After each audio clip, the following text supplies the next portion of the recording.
नमः शिवाय। श्री महालक्ष्मी नमः। नमो भगवते वासुदेवाय। जय मान सरस्वती। जय श्री कृष्ण। राधे राधे।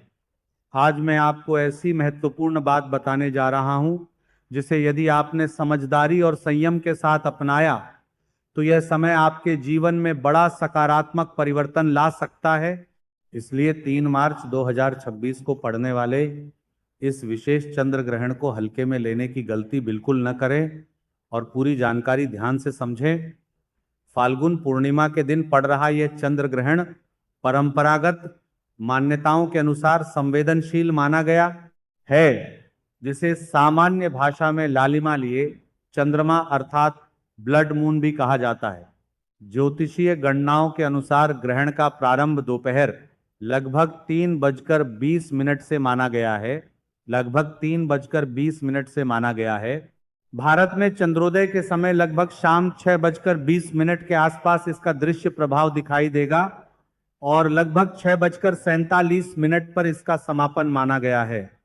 चूंकि यह भारत में दिखाई देने वाला ग्रहण है, इसलिए सूतक काल ग्रहण से लगभग 9 घंटे पहले यानी प्रातः लगभग 6:20 से प्रभावी माना जाएगा।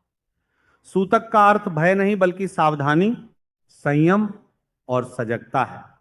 परंपराओं में बताया गया है कि सूतक प्रारंभ होने से पहले घर की नियमित पूजा संपन्न कर मंदिर को ढक दिया जाए और ग्रहण काल में बाहरी विधि के बजाय मानसिक जप, ध्यान और ईश्वर स्मरण पर अधिक ध्यान दिया जाए।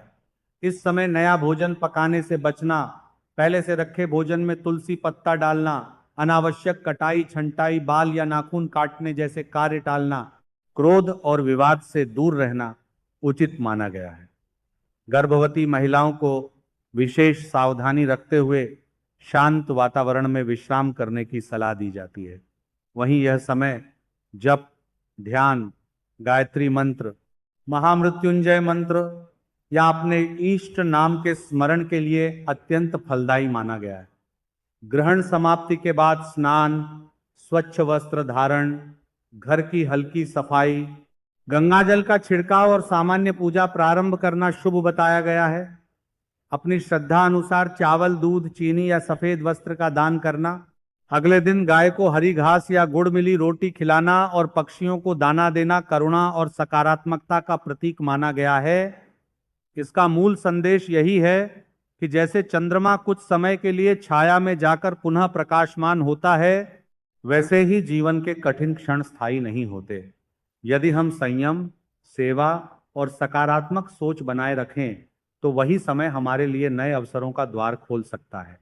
इसलिए भय नहीं, समझदारी अपनाएं, अंधविश्वास नहीं बल्कि सजग आचरण रखें और इस विशेष दिन को आत्मचिंतन, शुद्धि और सकारात्मक संकल्प का अवसर बनाएं।